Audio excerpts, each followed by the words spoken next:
Greetings, everybody. Welcome back to Weekly Wildlife Wisdom. So far, I've been your host, Zero Yeti, and apologies if you can hear stuff in the background.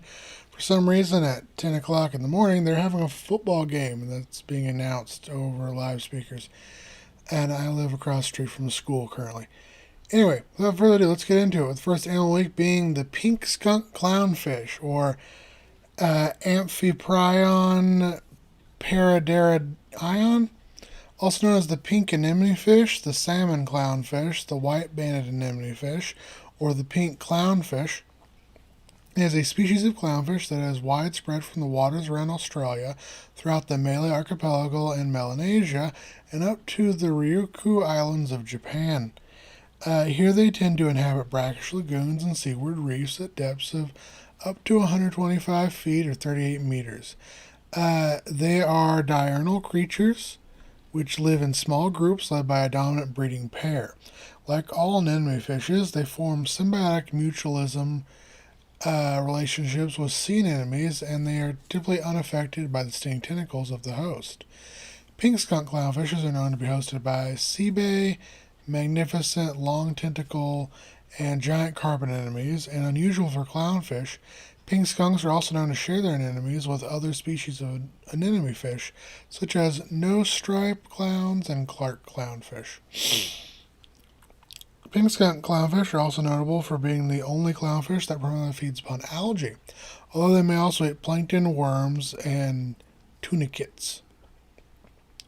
Reaching 1.8 to 4 inches or 4.6 to 10 centimeters in length, their body is pink to peach in color, and they have a white stripe along the dorsal ridge with white head bar running vertically just behind the eye. As with most species of clownfish, pink skunks are born male, and the largest in the group changes their sex to female, with the second largest becoming the dominant male. In a year, a mated pair will produce 2,000 to 4,000 eggs, which once hatched, will leave the host anemone and become platonic, drifting with the currents as they grow in size. Under ideal conditions, a pink skunk clownfish may live upwards of 20 years. And next up is Chrysemys picta, also better known as the painted turtle, is a species of turtle endemic to North America, and they have the largest range of any North American turtle, being found from southern Canada and northern Mexico, and from the Atlantic to the Pacific coasts. They have also been introduced to Germany, Indonesia, the Philippines, and Spain thanks to the pet trade. They tend to inhabit ponds, marshes, swamps, creeks, lakes, and wetlands, as well as brackish estuaries and slow-moving rivers. At up to 5,900 feet or 1,800 meters in elevation. Excuse me. They often prefer waters with soft, muddy, or sandy bottoms, good basking sites, and dense aquatic vegetation. Chrysemys picta sports three distinct subspecies.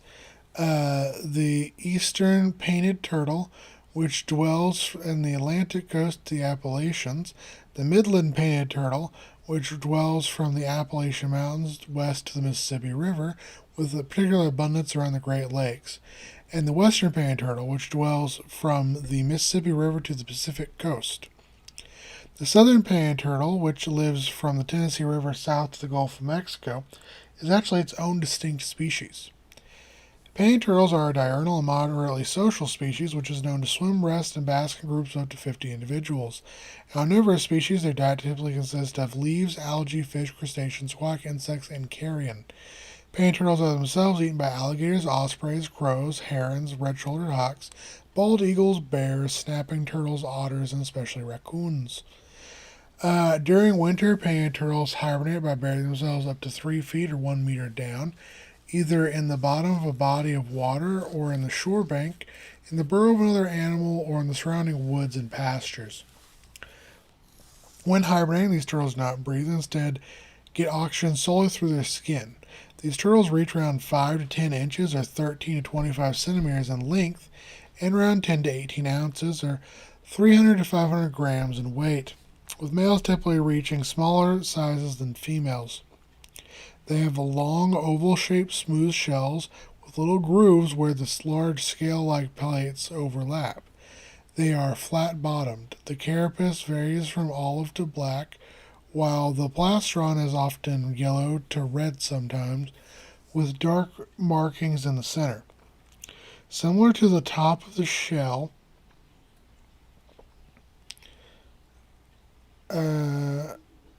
noticing? Sorry, I'm also really tired. The turtle's skin is olive to black and with red and yellow stripes along its neck, legs, and tail. They have very distinctive heads, and their face only has yellow stripes with large yellow spots and a streak behind each eye.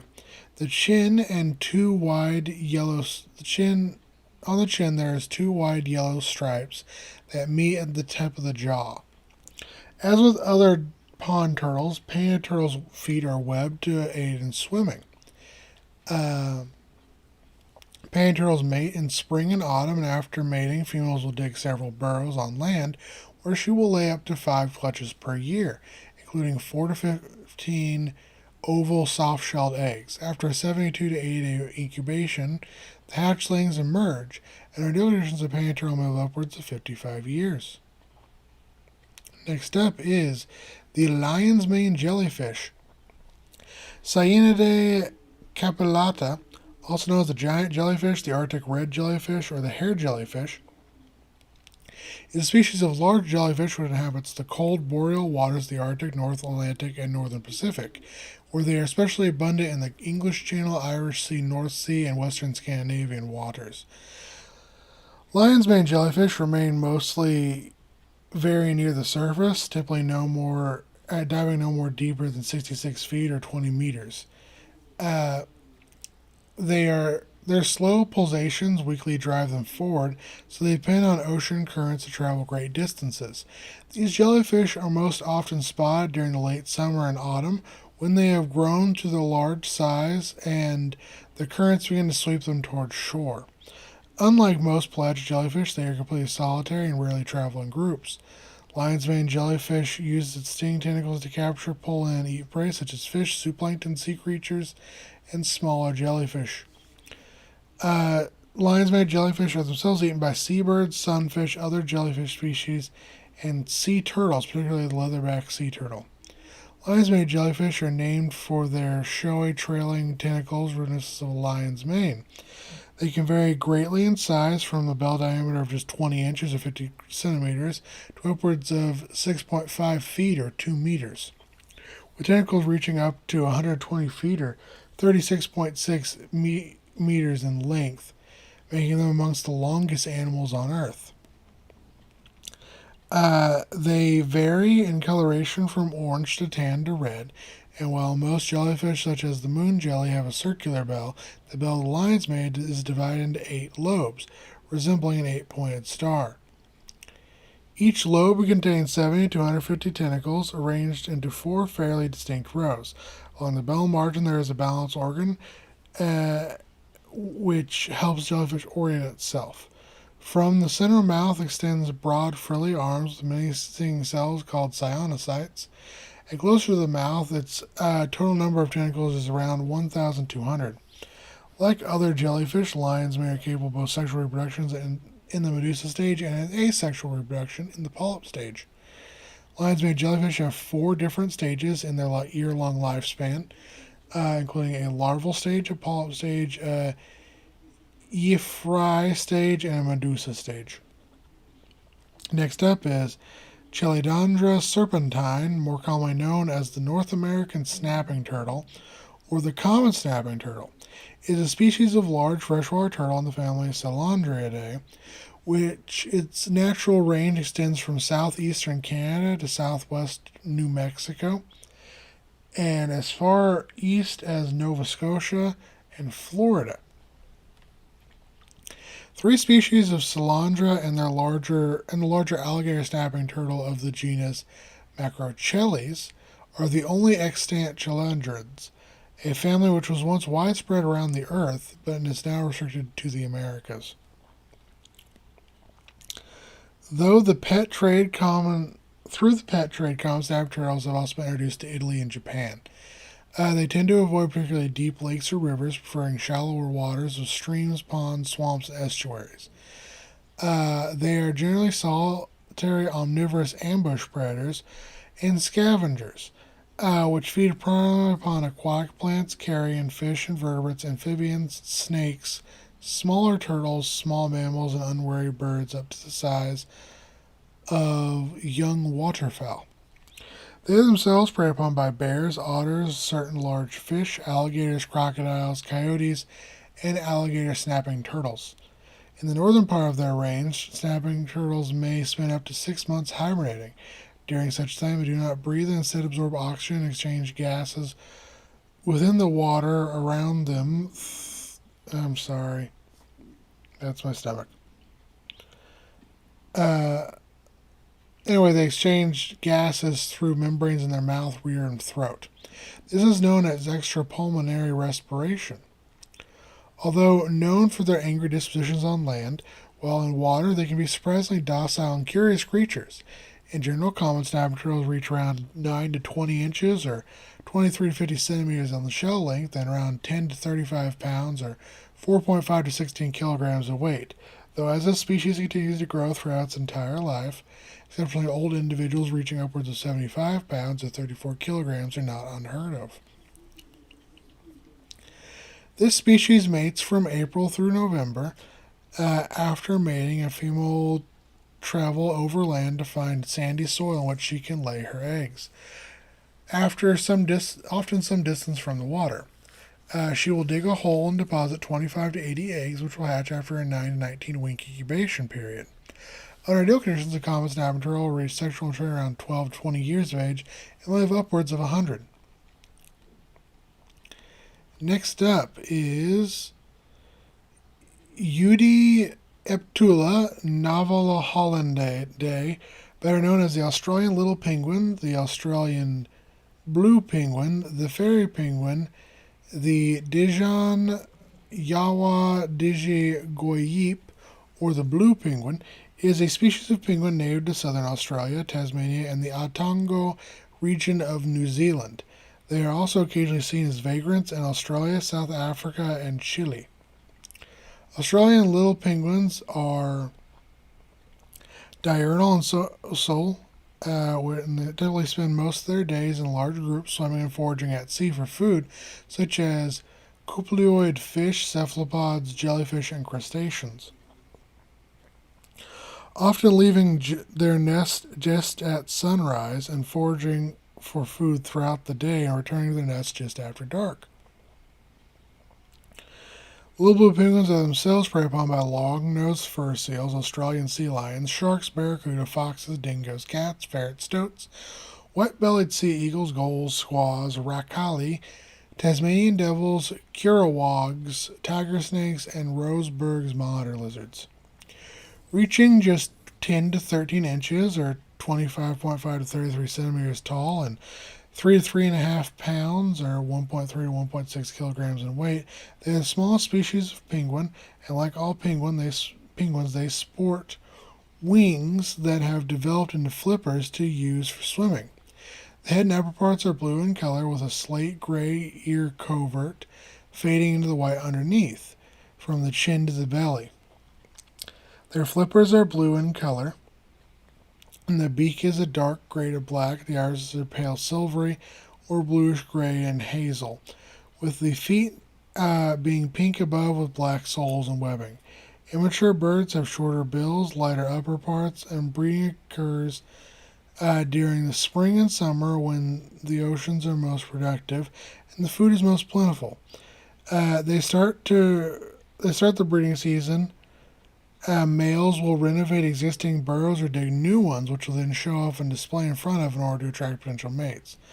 Australian little blue penguins remain faithful to their partner during the breeding season and while hatching chicks and raising young. However, they may swap partners between years. A female lays 1 to 3 lightly molted brown eggs. However, it may swap partners.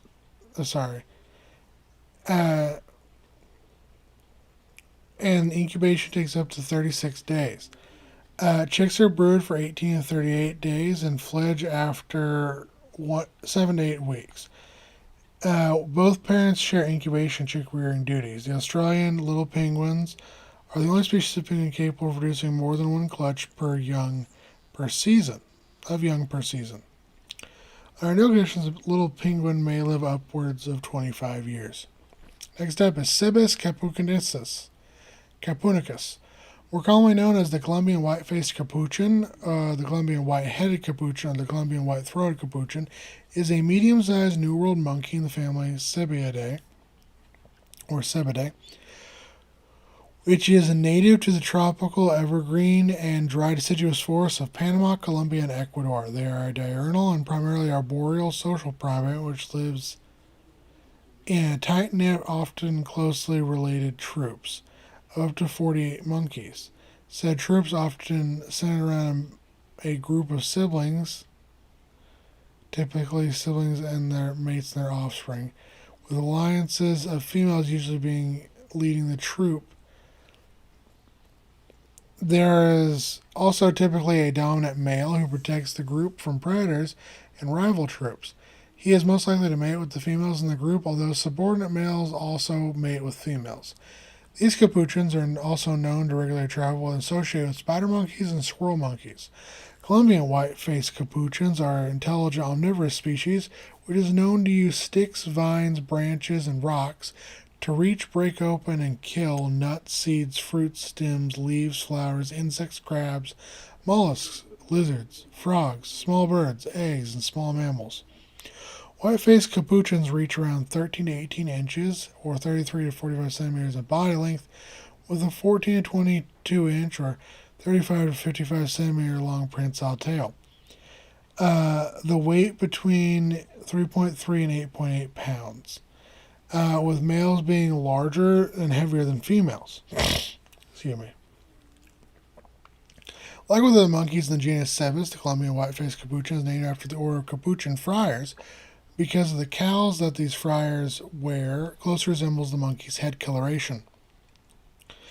The coloration is black on the body, tails, legs, and top of the head, and the white chest, throat, face, and shoulders, and upper arms. Mating may occur year-round. After a 160-day pregnancy, female will give birth to a single infant, which she will look after closely for around 4 weeks of its life. When it is between 1 and 3 months old, she will then share the job of caring for the infant with other members of the community who often assist in feeding and protecting the offspring.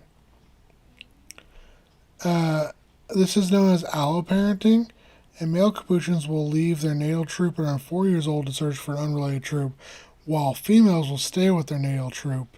Under no conditions, a Colombian white-faced capuchin may live upwards of 50 years. Next up is Thylacoleo, commonly referred to as the marsupial lion or marsupial leopard, is a distinct genus of carnivorous marsupial that lived in Australia from the Pliocene to late Pleistocene, approximately 5 million to 45,000 to even as recently as 35,000 years ago.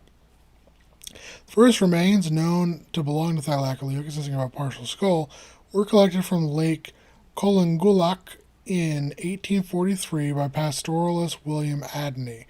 This and other false specimens would be given to Richard Owens, who in 1859 would use them to erect the genus Thylacoleo. Today, 3 species are recognized: T. carnifex, T. crescentitatus, and T. hilli. The colloquial name marsupial lion alludes to the superficial resemblance to the placental lion and its ecological niche as a large predator. Contrary to its common name, Thylacoleo is not closely related to any large cat, let alone a modern lion.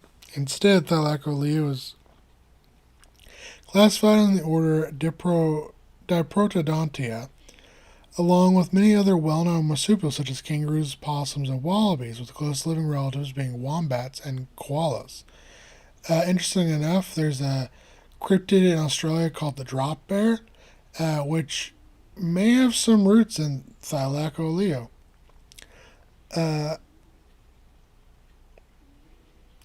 Anyway, the small species of Thylacoleo, T. hilli, reach around 15 inches or 38 centimeters tall at the shoulder, around 30 inches or 75 centimeters in body length, around 120 pounds or 55 kilograms in weight, while the largest species, T. carnifex, reach upwards of 60 inches or 150 centimeters long in body length, 30 inches or 75 centimeters tall at the shoulder, at 355 pounds or 160 kilograms in weight, ranking Thylacoleo as not only the largest carnivorous mammal ever known to roam Australia, but also amongst the largest carnivorous marsupials ever known to exist. Most notable feature in Thylacoleo are its hyperconal specialized teeth, with the upper and lower jaws incisors being greatly enlarged in a manner reminiscent of a rodent. The carnassial premolars are also shaped like the blades that provoke a shearing motion. Pound for pound, Thylacoleo had the strongest bite force of any mammal species, living or extinct. Though it would have been more than though it would and it would have been more than capable of hunting large prey that was oftentimes many times order magnitudes of larger than itself, such as short-faced kangaroos, diprotodons, dromornids, and many of the giant reptiles in the Ice Age outback. Additionally, Thylacoleo had extremely strong forelimbs and with retractable cat-like claws, a trait previously unseen in marsupials. Thylacoleo possessed an enormous amount of hooked claws set in large semi-opposable thumbs, which were also processed. Thylacoleo also possessed enormous hooked claws set on very large opposable thumbs, which were used to capture and disembowel prey, and were also used and extremely adept in climbing. It's been hypothesized that Thylacoleo may have dragged its kills up into steep rock faces or in tall trees in a manner similar to modern leopards, which in many ways may have been a modern analog for this marsupial killer. As always, take care of my guys, gals, non-binary pals. Apologies for talking in circles. Have a wonderful day.